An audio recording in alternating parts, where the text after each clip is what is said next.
तो देखिए यहाँ पर दिया हुआ है, सप्लायर का नेम दिया हुआ है A to Z sweet mart. Okay, साथ में एड्रेस दिया हुआ है 143 शिवाजी रास्ता मुंबई महाराष्ट्र, मोबाइल नंबर दिया हुआ है सेलर का। ओके, और साथ में ईमेल एड्रेस। और यहाँ पर देखिए इनवॉइस नंबर मतलब जीएसटी का नंबर यहाँ पर दिया हुआ है, यहाँ पर इनवॉइस डेट भी दी हुई है और साथ में देखिए जीएसटी आईएन यहाँ पर नंबर दिया हुआ है। ओके, तो ये जीएसटी आईएन जो नंबर है ये हर एक कस्टमर का हर एक सेलर का एक नंबर होता है, जो भी बिजनेस करते हैं उनका ये एक जीएसटी आईएन नंबर होता है और इसी नंबर के थ्रू उनके व्यवहार चलते हैं। अब यहाँ पर देखिए जीएसटी आईएन नंबर के बारे में अगर हम देखें तो यहाँ पर देखिए ये 27 है। ओके, साथ में ये ABCDE यहाँ से लेके यहाँ तक ये जो होता है ये कस्टमर का इनकम टैक्स मतलब पैन नंबर होता है। ये होता है पैन नंबर, ये पैन नंबर होता है। उसके बाद ये होता है कोड, स्टेट कोड, ये होता है स्टेट कोड। ओके, और ये Z जो है ये बाय डिफॉल्ट है। ओके, ये सब में एक जैसा ही होगा चाहे वो इंडिया में किसी भी स्टेट का बिल हो। और यहाँ पर स्टेट के अकॉर्डिंग नंबर चेंज हो जाता है। जैसे यहाँ पे 27 है तो 27 ये महाराष्ट्र का कोड है। ओके, बाकी जो कोड होते हैं वो मतलब अदर स्टेट के हिसाब से चेंज हो जाते हैं। उसके बाद आइए बिल के अंदर देखते हैं तो इसमें क्या क्या दिया हुआ है। सबसे पहले नंबर्स दिए हुए, फिर दिया हुआ है HSN code. Okay, HSN code मतलब होता है हार्मोनाइज्ड सिस्टम ऑफ नॉमेनकल्चर, मतलब हर एक ऑब्जेक्ट को, हर एक चीज को एक कोड दे दिया जाता है तो उसी कोड से उसे पहचाना जाता है। शॉपकीपर्स जो है उनके कोड दे देते हैं, उन्हीं कोड से उसे पहचानते हैं। वो बार बार उन चीजों का नाम नहीं लिखते यहाँ पर। तो यहाँ पे देखिए जैसे ये नेम है और ये दिया हुआ क्या क्या खरीदा है, पेड़े, चॉकलेट, आइसक्रीम, ब्रेड, बटर, ये सारी चीजें खरीदी की है। पेड़े के लिए HSN कोड अलग है, चॉकलेट का अलग है, आइसक्रीम का अलग है, ब्रेड का अलग है और बटर का अलग है। उसके बाद सबके यहाँ पर रेट दिए हुए हैं कि कौन सी चीज कितने रुपए की है। उसके बाद खरीदने वाले ने कितना खरीदा है उसकी क्वांटिटी दी है, उसके अकॉर्डिंग यहाँ पर कितना अमाउंट होता है वो दिया हुआ है। फिर इस अमाउंट पर CGST कितना लगता है और SGST कितना लगता है वो दिया है। तो देखिए दोस्तों CGST SGST के बारे में बात करें तो ये दोनों मिलाकर एक ही है। ओके, अगर हम बात करें GST की, GST तो GST के दो पार्ट हो जाते हैं। ओके, पहला होता है CGST और दूसरा होता है SGST। CGST मतलब होता है सेंट्रल गुड्स सर्विस टैक्स, जो सेंट्रल गवर्नमेंट को जाता है, और SGST मतलब होता है गुड्स सर्विस टैक्स, जो स्टेट गवर्नमेंट को जाता है। ओके, तो देखिए GST मान लीजिए GST अगर टोटल 18% है तो 9% CGST का होगा और 9% SGST का होगा। और ये बात यहाँ पे हम बहुत अच्छे से क्लियर करने वाले हैं। तो देखिए सबसे पहला है पेड़े। पेड़े कैसे है, 400 रुपीज पर केजी। कितना खरीदा गया है, 500 ग्राम, मतलब आधा केजी यहाँ पर खरीदा हुआ है। तो 400 का आधा कितना हो जाएगा, 200। तो यहाँ पर पेड़े हो गए 200। अब पेड़े पर CGST कितना लगा है, 2.5%, SGST लगा है 2.5%, मतलब टोटल GST कितना लगा है, 5%।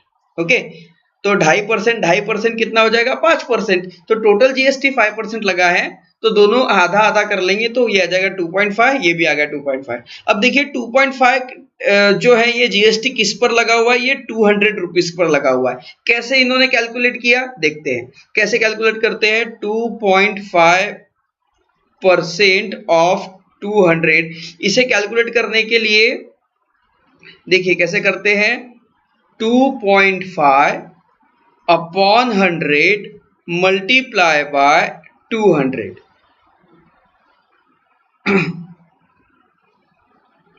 तो यहां पर देखिए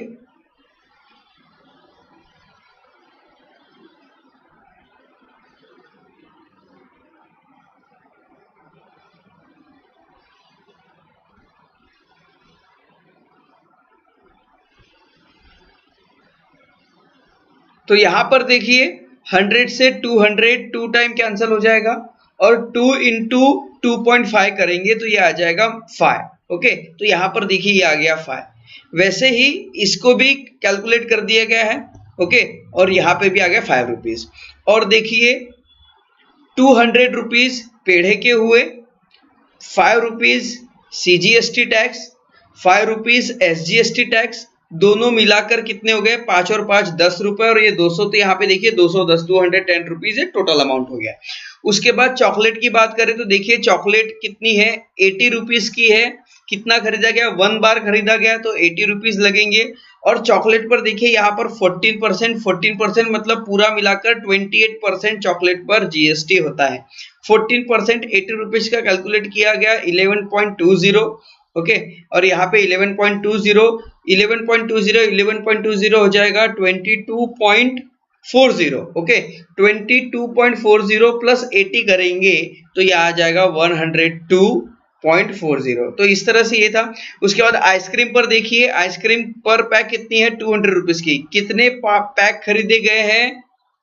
1 पैक खरीदा गया है, ओके। अब ये 1 पैक कितने रुपीस का हुआ?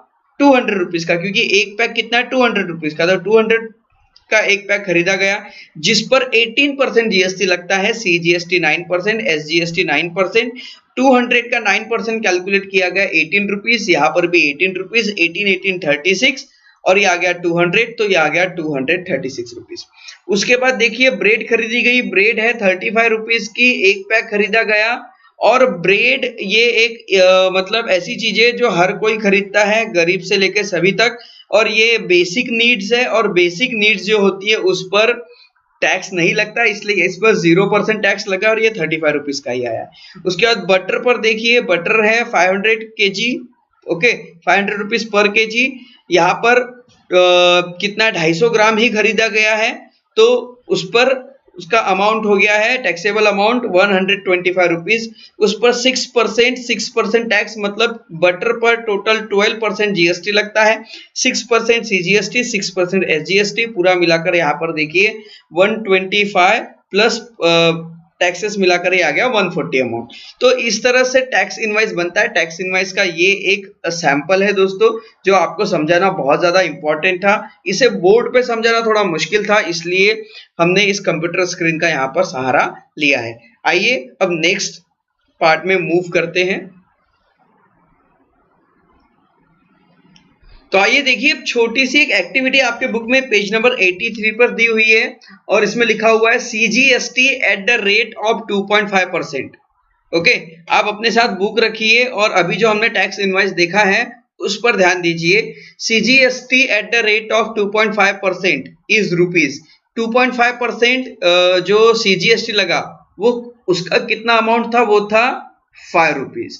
और एसजीएसटी कितना था? यहाँ पर वो भी 2.5% था, ओके, और वो भी था ₹5। It means that the rate of GST on pedhe, पेढ़े पर कितना लगा? आधा परसेंट, मतलब सॉरी 2.5%, ये आ गया 5%। Hence the total GST ₹10। Total GST कितनी हो गई? ₹10 हो गई, क्योंकि ₹5 और ये ₹5 ₹10। उसके बाद the rate of GST on chocolate, chocolate पर जीएसटी का रेट कितना था? 28%, okay. Hence the total GST in rupees, तो उस पर टोटल जो जीएसटी लगी थी वो लगी थी 22.40 रुपीज, ओके। उसके बाद rate of GST on ice cream, ice cream पर जीएसटी का रेट था 18%, और इस पे टोटल कॉस्ट जो था, hence the total cost of ice cream, ice cream की टोटल कॉस्ट पूछा है, जीएसटी नहीं पूछा है, टोटल कॉस्ट पूछा है, जो थी ₹236। उसके बाद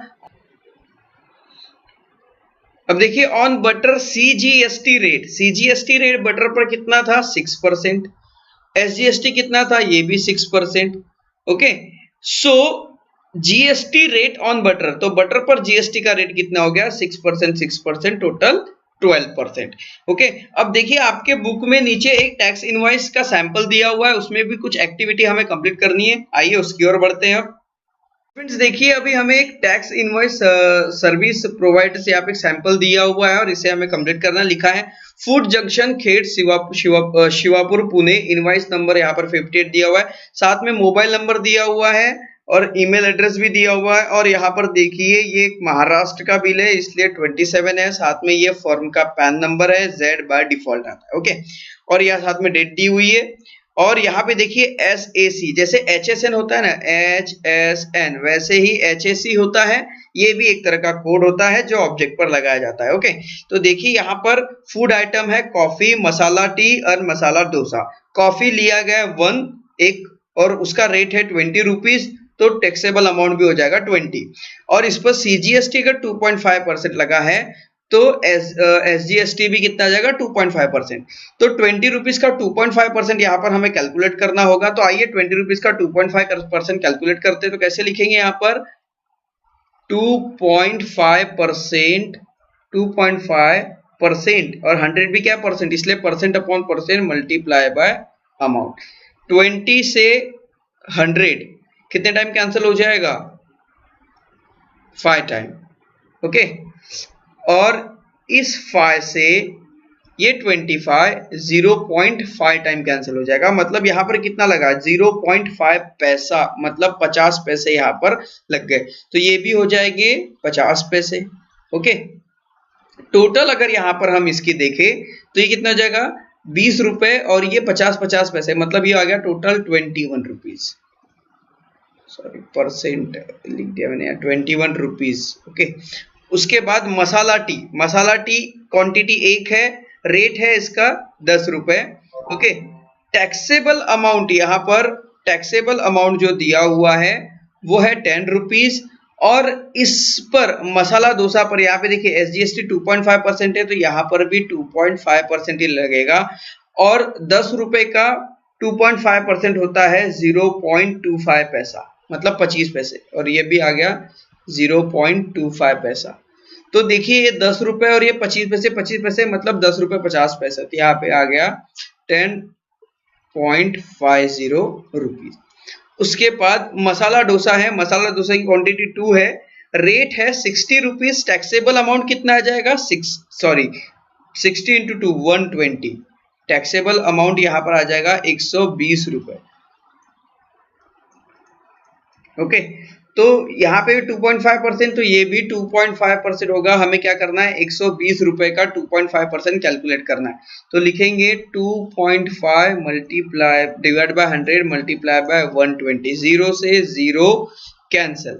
ओके, अब यहाँ पर देखिए ये 2 से 5 टाइम कैंसिल हो जाएगा और ये 2 से 6 टाइम कैंसिल हो जाएगा। ओके, और साथ में 5 से 2.5 0.5 टाइम कैंसिल हो जाएगा, और 0.5 मल्टीप्लाई बाय 6 करेंगे तो हमें मिल जाएगा 3 रुपीज। तो ये हो जाएगा 3 रुपीज और ये भी हो जाएगा 3 रुपीज। तो यहाँ पर देखिए टोटल कितना हो जाएगा 120 प्लस 3 प्लस 3 126 रुपीज।